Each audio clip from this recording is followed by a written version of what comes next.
بسم اللہ الرحمن الرحیم الحمدللہ رب العالمین والصلاة والسلام علی سید الانبیاء والمرسلین اما بعد فاعوذ باللہ من الشیطان الرجیم بسم اللہ الرحمن الرحیم۔ سامعین اکرام، قرآن کریم ایک کامل اور مکمل ضابطۂ حیات ہے۔ یہ ہمیں زندگی کے ہر پہلو میں رہنمائی فراہم کرتا ہے، چاہے وہ انفرادی معاملات ہوں، خاندانی مسائل ہوں یا سماجی اور معاشی نظام۔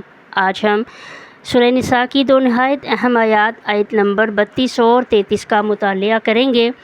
آپ دیکھ رہے ہیں ترجمہ و تفسیر چینل۔ السلام علیکم ورحمۃ اللہ وبرکاتہ۔ ان آیات میں اللہ تبارک و تعالیٰ نے ہمیں حسد سے بچنے، اپنی حیثیت پر راضی رہنے پر عمل پر توجہ دینے، اللہ سے فضل مانگنے اور وراثت کے اسلامی اصولوں کے بارے میں رہنمائی عطا فرمائی ہے۔ آئیے ہم سب تدبر کے ساتھ ان آیات کو سیکھتے ہیں تاکہ ہم قرآن کے پیغام کو اپنی عملی زندگی میں شامل کر سکیں۔ چلتے ہیں سبق کی طرف۔ اعوذ باللہ من الشیطان الرجیم، بسم اللہ الرحمن الرحیم۔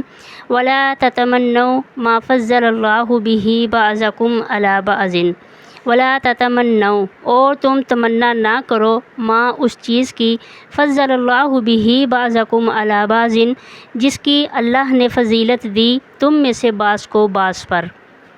للرجال نصیب مما اکتسبوا، للرجال مردوں کے لیے نصیب حصہ ہے، مما اکتسبوا اس میں سے جو انہوں نے کمایا، وللنساء نصیب مما اکتسبنا، اور عورتوں کے لیے حصہ ہے اس میں سے جو انہوں نے کمایا۔ واسألوا اللہ من فضلہ، اور اللہ سے مانگو اس کا فضل۔ ان اللہ کان بکل شیء علیما، بے شک اللہ کان بکل شیء ہر چیز کو علیما جاننے والا ہے۔ یہ آیت مبارکہ جو ہے اس کا ایک شان نزول بھی ہے کہ جس میں حضرت سیدہ ام سلمہ رضی اللہ تعالی عنہا، انہوں نے نبی کریم صلی اللہ علیہ وآلہ وسلم سے سوال کیا تھا کہ اے اللہ کے رسول، مردوں کو جہاد، جماعت، جمعہ، وراثت میں برتری حاصل ہے، کیا ہمیں بھی ایسا کچھ نہیں؟ یعنی حضرت ام سلمہ رضی اللہ تعالی عنہا کے پوچھنے کا مقصد یہ تھا کہ مرد جو ہیں وہ ہر طرح سے ہم عورتوں پر زیادہ فضیلت رکھتے ہیں۔ مردوں کے لیے جماعت کے ساتھ نماز پڑھنے کا حکم ہے، مرد جہاد کے لیے نکلتے ہیں، جمعہ پڑھتے ہیں، اور وراثت میں بھی برتری حاصل ہے ان کو۔ پھر اس پر اللہ تبارک و تعالیٰ نے یہ آیت مبارکہ نازل فرمائی کہ ولا تتمنوا، یعنی تم اس چیز کی تمنا نہ کرو جس میں اللہ نے تم میں فرق رکھا ہے۔ مطلب کیا ہے کہ اللہ نے مرد اور عورت کو مختلف ذمہ داریاں دی ہیں۔ مرد قوام یعنی کہ نگہبان ہے، عورت گھر کی نگہبان ہے۔ ہر ایک کا دائرہ عمل اور امتحان الگ الگ ہے۔ پھر دوسروں کو ملنے والی نعمتوں پر نظر رکھنا دل کو جلانا، عمل کو ضائع کر دیتا ہے اور اللہ کی رضا سے دور کرتا ہے۔ مردوں کو ان کے عمل کا بدلہ ملے گا اور عورتوں کو ان کے عمل کا، یعنی کوئی بھی انسان اللہ کے ہاں جنس کی بنیاد پر نہیں بلکہ خالص اور نیت کے ساتھ کیے گئے عمل کی بنیاد پر اجر پاتا ہے۔ پھر آیت مبارکہ میں فرمایا گیا کہ اللہ سے اس کا فضل مانگو۔ اگر کچھ اچھا چاہتے ہو تو دوسروں کی نعمتوں پر نظر نہ کرو بلکہ خود اللہ سے مانگو۔ اللہ سب کچھ جانتا ہے، ہر انسان کی حالت، نیت، ظرف اور اس کی صلاحیت اللہ کے علم میں ہے۔ اسی علم کی بنیاد پر اللہ تعالیٰ نعمتیں بانٹتا ہے، یعنی اللہ کی تقسیم پر اعتراض کرنا بالکل غلط چیز ہے۔ وَلِكُلِّ جَعَلْنَا مَوَالِيَ مِمَّا تَرَكَ الْوَالِدَانِ، وَلِكُلِّ جَعَلْنَا، اور ہر ایک کے لیے بنا دیا ہم نے، موالیہ وارث، مما اس میں سے، ترک الوالدانی والاقربون جو ماں باپ اور قریبی رشتہ دار چھوڑ گئے ہوں، والذین عقدت ایمانکم، اور جن سے تم نے عہد و پیمان کیا ہو، فَأْتُوهُمْ نَصِیبَهُمْ، پس پورا دو ان کو ان کا حصہ۔ ان اللہ کان علی کل شیء شہیدا، بے شک اللہ ہر چیز پر گواہ ہے۔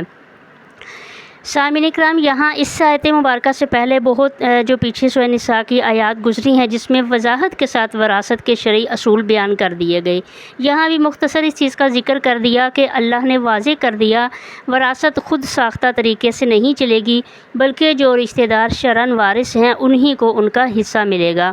ہر شخص کے لیے مقرر وارث ہیں، جیسے ماں، باپ، اولاد، بہن، بھائی، بیوی، شوہر، ان سب کے حصے قرآن اور سنت میں واضح کیے گئے ہیں۔ معاہدات کا احترام۔ پہلے دور میں مسلمان آپس میں معاولات یعنی کہ دوستی، کفالت کے معاہدے کرتے تھے۔ شریعت نے وراثت کا باقاعدہ قانون نازل کیا، لیکن جس سے وعدہ کیا ہو اس سے بھی کچھ دینا جائز رکھا۔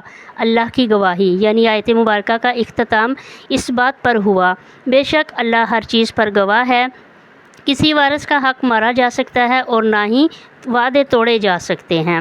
دیکھیے سامعین، آج ہم نے قرآن حکیم کی دو انتہائی اہم آیات کا مطالعہ کیا جن میں اللہ تبارک و تعالیٰ نے ہمیں حسد سے بچنے، عمل پر توجہ دینے، اللہ سے فضل مانگنے اور وراثت کے اصولوں پر عمل کرنے کا حکم دیا۔ یہ آیات ہمیں سکھاتی ہیں حسد نہ کریں، دعا کریں، اپنی محنت پر یقین رکھیں، دوسروں کی نعمتوں پر نظر نہ رکھیں، وراثت میں عدل کریں، اللہ کے مقرر کردہ قانون کی پابندی کریں۔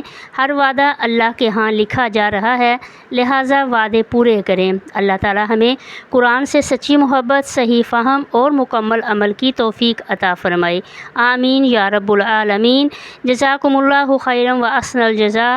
انشاءاللہ ایک نئے سبق کے ساتھ حاضر ہوں گے، تب تک کے لیے ہمیں اجازت دیجیے۔ اللہ نگہبان۔ السلام علیکم ورحمۃ اللہ وبرکاتہ۔